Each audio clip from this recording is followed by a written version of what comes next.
Yeah. We're gonna check out the bros at Concept Fab.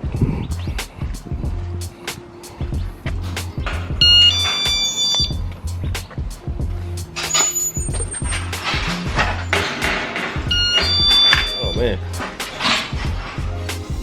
What do we have here? What's up, man? What we working on today? A lot of stuff, man. We had a big weekend. Cars in the park. Seen you roll around there. And, well, just getting back to the grind, man. We had a mess in the shop. We got some production parts. We got a glorious hub we're pressing in for a Honda right there on the desk. We got kind of a cool project going back to the owner, getting packed up. The intake on the floor right here. So yeah, this is the intake from the show, right? That's right. This is the guy who said he wanted all the boost, right? All of it, yeah. The rumor was it was 60 pounds, and then the guy who built the heads that are in those boxes right there, he says 90. So hopefully Dash 12, right? Dash 12, low ring box. Oh man. We machined all that. We machined all the injector, like the ports underneath. Let's see if we can get a shot of that. Wow. Now do all this. It's all the port work, port match to these heads actually.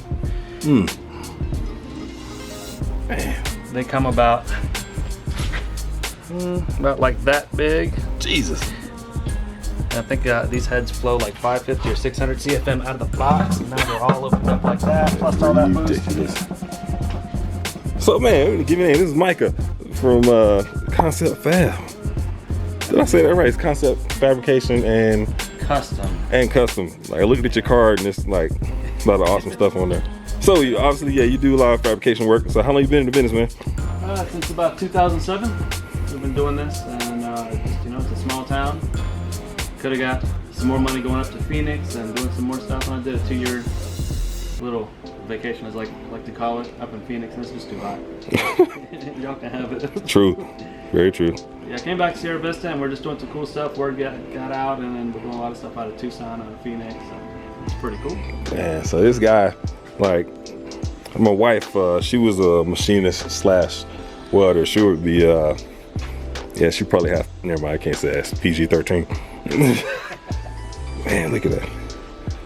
But yeah, she would definitely enjoy walking through here. Oh man, what year is this? This 76. Oh, 76. Cool story about this. This guy, his dad says, look, you know what? You do what you gotta do, save some money, and we'll go halves on your first car. That's what I'm talking about. Shout out to that dad who went halvesies on this beast. Yeah, so he took it serious, and at 16 years old, he went out and he got one brand new RS off the showroom floor. Now, 76 really was nothing to. The performance kind of sucked, but Bald Eagles. Yeah. He had a little bit of nostalgia and picked this up, and he's doing it just like his first car, except with all the modern LS stuff and of course the turbo. Yes. On the way to go. Man. Oh man, it's multi-shot, man. More crap. Oh man. This way I'll hide the beer. Oh man. Look at the size of this screen. See if I have something. Oh, that computer aided yeah. Close enough. God. Those collectors are for the wife's setup. Small block Chevy AFR heads. Solid flat tappet. T56, because your wife needs that. Yeah, absolutely. Hey, happy wife, happy life, right? That's right, man. Look, that's her flanges right there. Think she'll be happy about that? Man, I think she'll be ecstatic. 1/2-inch billet flanges. You know, who needs diamond rings when you can have 1/2-inch billet flanges? Hint, hint, wife. This is for a Batman themed bike. The customer said he wants rocket boosters, so this started life as just a chunk of aluminum. We went through and machined all this. And you mean the Batman like shooting the flames? Yeah. Oh man. Except we're shooting LED. LED. Yeah. I guess we can't. Shooting flames in Southern Arizona. Y'all went burn down the place. This is his night vision. We're gonna wrap this up pretty soon. That's his night vision camera. Got all this stuff machined. Man. That's the back plate for it. So we go with that, and then the light, infrared light. Very similar. There's definitely something intriguing about fabrication. I mean, I'm good at a handful of things, and fabbing stuff ain't one of them. So I liken it like being a carpenter. You know, you have a blessing from the Almighty to build metal stuff. Man, see some of the pictures on the wall, some of your accomplishments over the years. That's some old stuff, man. I haven't updated this in years. Is any pictures over here you walking around with some Boss jeans on or some Jankos? Or Oh man, not that. where you used to wear? That's some Jankos. We are apparently at the same age. Yep. We just dated ourselves. Yep. The kids are like, where's all the Hondas and what's the Jankos? Man. So, I mean, besides fabrication, what do you guys do? Well, kind of whatever goes through the door or comes through the door. You know, we got this little Texas thing right here I'm looking at while we're talking, and I actually need to give that to the guy I made it for. Oh man, God bless Texas. Yeah. Yeah, Texas has a special place in my heart because I was stationed there, and it's got the most phenomenal brisket I've ever had Have to try to that. date. Man. Got a lot of crap as I'm noticing. You know, like somebody gets the camera out and you like start noticing stuff you haven't seen in years, and there's a lot of crap in here. Man. Hey man, it happens, man. We just did a little bit like Tokyo. We just went up. We're paying rent up there too. Man, this is one of those like heavy duty drill press deals. That's a mill. Mill, it's got a screen on it, yo. I'm not even gonna ask you how much this stuff costs, man, because it would probably like hurt my soul. But you gotta have it, man. People want, you know, weird things. You gotta be able to make it, man. Yeah, that's right. Oh man, it's just like machinist porn. I'm gonna put that song that belt sander. A lot of miles on that. Man, let's get the inside of this thing. This has the whole Detroit Speed mini tub kit. Man. Is he gonna cage it? No. This guy didn't even ask for the 800 horsepower it's gonna have with the norm tune, whatever.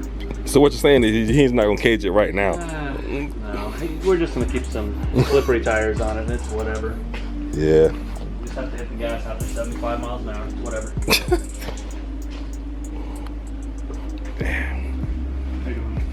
Thing's beautiful, man.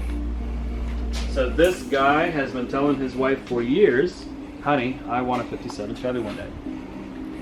Years and years and years. So anyways, they're just driving down Fry and Richardson Motor Company. There's a one of those car transport things, and it's offloading this one.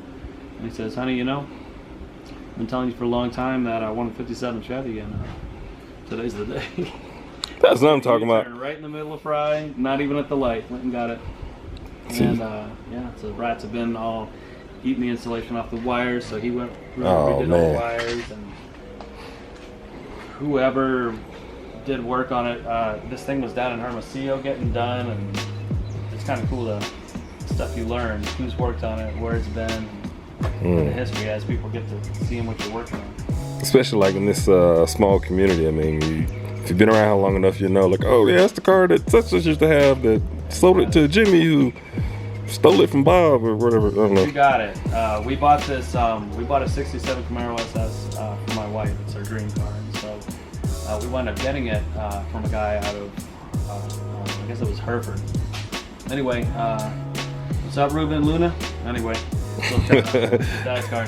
Anyways, it had quite a history here. It had gone down to Mexico and raised. This guy had, and it was a legend. It would leave wheels up and all kinds of stuff. And anyways, factory 396, 375 horse, big black car, 4-speed, 12-bolt, factory radius rod, the whole nine. It's a factory drag race car.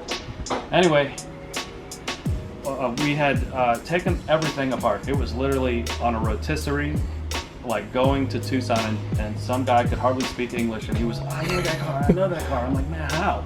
Like, how? And then we get it back to the house and we're putting stuff together. It's mostly like, there's stuff all around it. Another guy, like, you hear whoa, the brakes, and then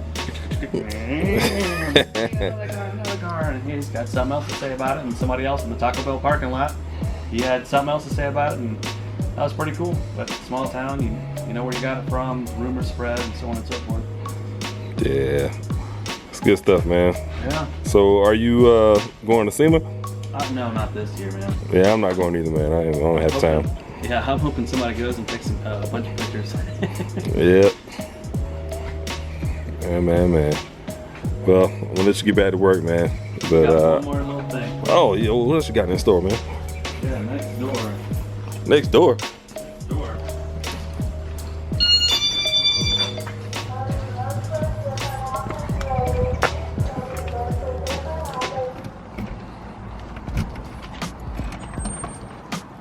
Into the back cave.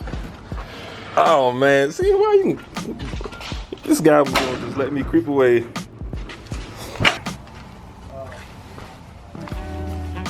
What year is this? 53. 53. It's about to go down.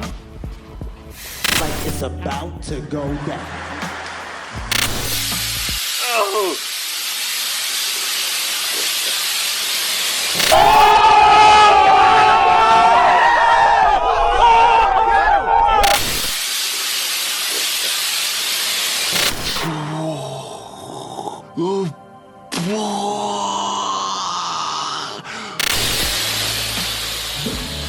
I wasn't ready for that.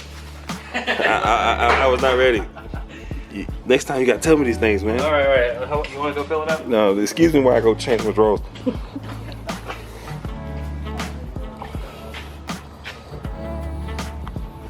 Yeah, so a guy in Missouri did this work for a customer out of Tucson, and we picked it up a while back. We had a couple setbacks. We were supposed to get the engine, and we wound up not being able to get the engine for quite a few months. Right. Then when we got the engine, we were bogged down in other projects. But this thing is going to be getting hit real hard in a couple weeks here. Man. So wow, this is really cool to look at. Yeah, and whoever is going to keep pausing that, no, rewind, go back. What was that? Well, it's really cool to look at. We got a couple problems with adjustability and the engine that's going under the hood. Right. This is no regular old LS swap, and yeah, another LS swap, but this is not just another LS swap. This is literally a 502 Golan Motorsports, Mass Motorsports headed intake, pump gas, 870 horsepower. Pump gas. Like you go to, not like a barrel of 93, like you go to the pump, you put it in there, and it runs, and it makes 870 horsepower like that. Jesus. But so if you look at this and you go, yeah, 870 horsepower. Yeah, your boy's trying to get me to bag the Mighty S10. Hold up. Yeah. Yeah, y'all see it over there? Bag it. But nah, man, I can't bag it. One day, man, one day. But it's really cool because it goes up and down. Yeah, but you know, they don't talk about, you know, you mess up lines, and I'm going to a climate where it's gonna be cold, and yeah, it's just, man. One day, man, Jesus Christ. Laying frame, yo. Yep. Oh man. That's an 18 wide tire in the back there. Yeah. This eats it all up. And we're about ready to cut it all back out. That's just beautiful, y'all. Oh God. What do we got back here? We got a local guy's Honda, an engineer. He's a young guy, but he wants to know absolutely everything about everything and why things work and why things don't work. And okay, I see. You know, he got some sanded material here. Some man, I love these daggone hood dumps. Like I was thinking about doing the S10, but I had already bought the hooker header, so I was like, nah, I can't do it. yeah, so we built the intercooler already. It's sitting up here. It's gonna get. We've already done all this. It's all done here. Man. He wants to keep the exact same tube size from. You see how this is reduced? Right. He wants to make sure that it's still the same velocity going in. Right. And then he wants to backdoor this side. I mean, it makes sense. I mean, you don't want any restrictions when it comes to that boost. And we have an IAT, an intake air temperature sensor, at the turbo, at the end tank, at the other end tank, and at the throttle body.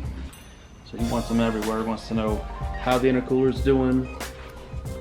Wants to be updated on all that and catalog absolutely everything. You see, we got some thermal insulation right here on the valve cover. We're also going to do the heat shield. We're taking all this wrap off. We're going to Cerakote all that, Cerakote the turbine side. So what is he looking to put down, man? Like 450 horsepower, but it's reliable, dead reliable. Reliability. Yes. Everybody's like, oh, you got a Honda, so basically. See, that's the key, ladies and gentlemen. I mean, it's all fine and dandy. You're running 500-600 horsepower, but for how long? Yeah. Is it a time bomb? Oh, and just realized we've got a really cool project here in town. Who does a straight ahead Buick anymore? But Lord have mercy. We're not just gonna do a straight. I didn't even know these things still existed, man. Well, there's at least one, and this is his mock-up head, so there's at least two. Man. So what year did this come up with? 40-something, I think. 40-something. So that's 1, 2, 3, 4, 5, 6. I lost count. Man. Freeze frame. So we're gonna build an intake and an exhaust and a header for this. Man, that's just magical, man. You just can't go on Summit and just type in, hey, let me get a 40-something head for Buick. Yeah. We gotta scrounge around a little bit. Oh, you made these too, man? Well, I worked with a local guy to do these cutouts a couple years back. Okay. And this came in for just a little hinge repair. Right. The guy who did it kind of made it up in some thin stuff, and whatever. A lot of times it works, sometimes it doesn't. You never know what's going on behind the scenes, but it came in for some repair, obviously, and I said, I can fix this, but it'll be back again, and I don't want you to be back for the same thing. So can we just, I don't know, upgrade, here and here, and then maybe like get some rattle cans, see if we can kind of blend it in or whatever. And then he brought it in, and it's starting to rust down here. He asked me to upgrade, do something to the rust areas, and I was like, dude, I started noticing how off they are. This one's one level, that's way down, that's down, and then there's cracks here. There's some over here somewhere it's not fully welded, and the powder coat's not going to get in there. And so, man, this guy broke my heart the other day, man. I was like, yeah, look, man, why don't we just remake it, do something else? And I could see him kind of like get like this knee-jerk like reaction.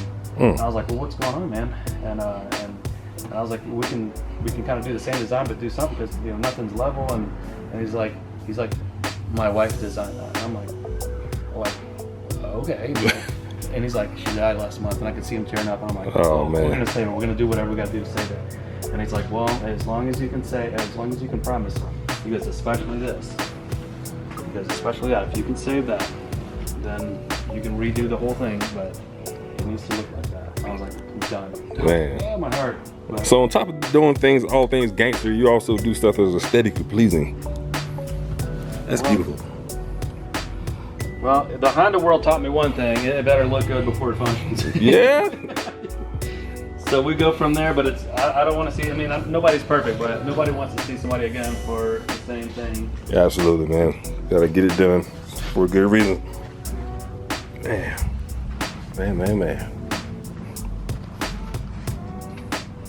And he's a patron here. How we doing today there, fine sir? I'm good, man. How are you? Yeah, I'm doing outstanding. He just wants his hub back, and we're filming. Trying to get it into paint. Yeah, well, tomorrow. All right, man. Well, I'll try to get by here, here and there. They like to highlight a lot of local businesses around here or whatever. I'm sure you've seen my videos of Hawk Speed. Yeah, that's right. Yeah. That's right. Big Owen. All right, man. You take it easy. Thank you so much.